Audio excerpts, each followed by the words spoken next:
Thanks, Mariah. Tensions between North Korea and the United States continue to mount as North Korea continues its missile testing program. Back in 2018, ahead of former President Trump's first meeting with North Korean leader Kim Jong-un, North Korea agreed to a self-imposed moratorium on nuclear and long-range missile testing. This lasted for 2 years, until talks broke down in late January last year when North Korea rescinded its test moratorium. This led to more missile tests from North Korea, the most recent being a last-month ballistic missile test. The missile last month was fired from Jagang, rose 20 miles, and landed 124 miles away in North Korea's eastern waters. Last week, during a presentation at the Defense Development Exhibition Self-Defense 2021, Kim Jong-un stated, "The U.S. has frequently signaled it's not hostile to our state, but there is no action-based evidence to make us believe that they are not hostile. The U.S. is continuing to create tensions in the region with its wrong judgments and actions."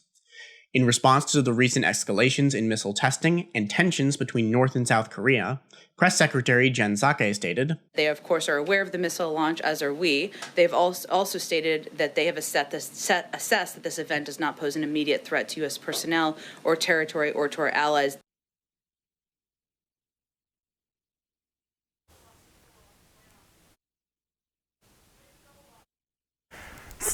So, Spencer, you mentioned that North Korea had missile testing most recently as next month. Now, can you tell me, why has North Korea restarted its development?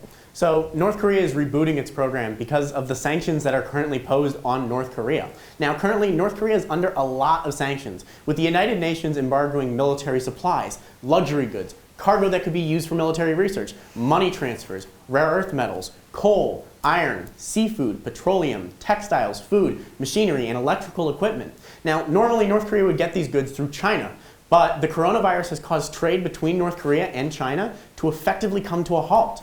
So North Korea hopes that by restarting its missile program, that it can bring the United States, the European Union, and the United Nations to the negotiating table, essentially trading its missile development for lifting up its embargoes.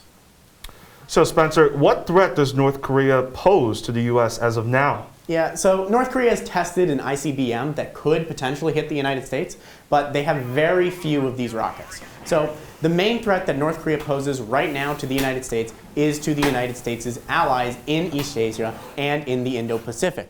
So North Korea is currently threatening South Korea, Japan, Taiwan, the Philippines, Vietnam, Indonesia, Thailand, and Australia. And the U.S. wants to protect its allies in these critical regions.